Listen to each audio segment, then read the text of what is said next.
नरगिस वलीद को कहती है कि मैं काफ़ी ज़्यादा परेशान हूँ मिनाहिल की वजह से। मुझे ऐसा लगता है कहीं उससे बहुत बड़ी ज़्यादती न सरज़द हो जाए। तुम उसका ख़्याल रखना और मेरे बाद उसका बहुत ज़्यादा ध्यान रखना, क्योंकि मुझे पता है कि उसका कोई और यानी कि उसके बारे में अच्छा सोचने वाला नहीं है और उसका कोई भी साथी नहीं है, जिसको सुनकर साफ-साफ कह देता है वलीद कि आपको खुदा ने बहुत लंबी ज़िंदगी देनी है। आपको बिल्कुल भी परेशान होने की ज़रूरत नहीं है, इन सब बातों का करने का कोई भी जवाज़ नहीं है। आखिर आपको क्या हो गया है? कैसी बातें कर रही हैं आप? आप बिल्कुल बेफ़िक्र हो जाइए, हर चीज़ ठीक हो जाएगी। मिनाहिल बहुत मज़बूत लड़की है और वो अपने लिए रास्ते खुद चुन लेगी और सब कुछ ठीक हो जाएगा। इसलिए आपको बिल्कुल भी परेशान होने की कोई ज़रूरत नहीं है। टेंशन बहुत ज़्यादा हो चुकी है हर चीज़ के लिए, लेकिन हर बात को मद्देनज़र रखते हुए सबा की माँ उसको समझाती है कि बेटा तुम्हें बहुत सोच समझ के फैसला करना है।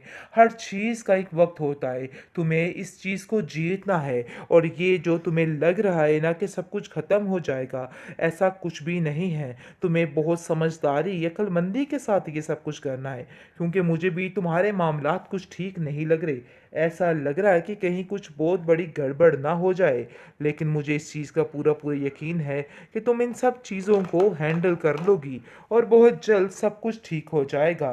आप देखेंगे कि मिनाइल से जैसे ही वलीद बात करता है, उसको कहता है कि तुम्हें परेशान होने की ज़रूरत नहीं है। हम सब तुम्हारे साथ हैं और कभी मैं तुम्हारा साथ नहीं छोड़ूंगा।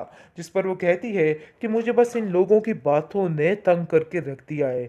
न जाने कौन कौन सी बातें करके ये लोग मुझे तंग करने की कोशिश कर रहे हैं। उसका इशारा सबा की तरफ होता है, लेकिन वो सबा का नाम नहीं लेती और इस बात पे पर्दा डाल जाती है, क्योंकि वो जानती है कि अगर वो कोई भी बात करेगी तो मसला काफ़ी ज़्यादा संगीन हो जाएगा। वो किसी को परेशान नहीं देखना चाहे। चाहती। लेकिन जब आप देखेंगे कि माजदा काफ़ी ज़्यादा हैरान होती है और कहती है कि आखिर मुझे समझ नहीं आ रही कि इस कदर तुम में तब्दीलियाँ किस तरीके से रूनुमा हो गई हैं। तुम तो कल तक किसी को पसंद नहीं करती थी, उन लोगों का नाम तक लेना नहीं चाहती थी, लेकिन आज तुम्हें कैसे ये चीज़ महसूस हो गई है कि तुम्हारा उधर जाना बहुत ज़्यादा ज़रूरी है। मुझे तो इस चीज़ की बिल्कुल भी समझ नहीं आ रही है। जिसको कहती है कि आप इन राज़ों को पर्दा ही रहने दीजिए तो अच्छा है, क्योंकि आप इन बातों को नहीं समझ पाएंगी कि मैं किस तरीके से क्या कुछ कर रही हूँ। माना कि आप बहुत ज़्यादा होशियार हैं, लेकिन आप इन बातों को नहीं समझ रही है। आपको ये बातें अब समझनी होंगी और टेंशन ख़त्म करनी होगी। आप देखेंगे कि वलीद कहता है कि मेरा तो मेरी माँ के अलावा और कोई भी नहीं है, यानी कि अगर इनको कुछ हो गया तो मैं जी नहीं पाऊँगा। मेरे लिए ये सब कुछ बहुत मुश्किल हो जाएगा। लेकिन मिनाहिल फिर से तसल्ली देती हुई नज़र आती है और कहती है कि फ़िक्र करने की ज़रूरत नहीं है, सब ठीक हो जाएगा। लेकिन मिनाहिल को समझ नहीं आ रही कि आखिर वो इधर रहने का क्या इंतज़ामात करे, क्योंकि यहाँ पर उसको तरह तरह की बातें सुनाई जा रही हैं, तरह तरह के ताने दिए जा रहे हैं, बात बात पर जलील और रुस्वा किया जा रहा है। ये बात उसको बिल्कुल भी बर्दाश्त नहीं हो रही, लेकिन नरगिस की हालत को देख के वो खामोश हो जाती है और इन लोगों की बातें सुनती रहती है। और वो कहती है कि मैंने अपनी माँ माना है उन्होंने, यानी उन्होंने मुझे अपनी बेटी तस्लीम किया है और मैं बेटी बन के दिखाना चाहती हूँ। मैं इसलिए यहाँ से नहीं जा रही हूँ, लेकिन इसका ये मतलब हरगिज़ नहीं है कि मैं यहाँ पे रहना चाहती हूँ या मेरे दिल में ऐसी कोई बात होगी। जिस पर वलीद कहता है कि तुम्हारी किसी बात पर कोई शक नहीं कर रहा, तुम्हें परेशान होने की कोई ज़रूरत नहीं है और ना ही इधर किसी को कोई सफाई देने की ज़रूरत है, इसलिए तुम टेंशन मत लो। फाइनली वलीद की शादी हो चुकी है। काफ़ी ज़्यादा जोशो खरोश से सारा फंक्शन चल रहा होता है, लेकिन अचानक से नरगिस की तबीयत बिगड़ जाती है, यानी कि आपे से बाहर हो जाती है, जिसकी वजह से काफ़ी ज़्यादा हलचल मच जाती है। क्योंकि जैसे ही उसकी तबीयत बिगड़ती है तो सबसे पहले मिनाहिल उसकी तरफ भाग के आ जाती है, लेकिन ये बात सबा को बिल्कुल भी बर्दाश्त नहीं होती है, क्योंकि सबा को पता है कि मिनाहिल को इस घर में ज़्यादा अहमियत दी जा रही है। और जैसे ही उसकी सास की तबीयत ख़राब होती है तो मिनाहिल को साथ लेके हॉस्पिटल जाया जाता है।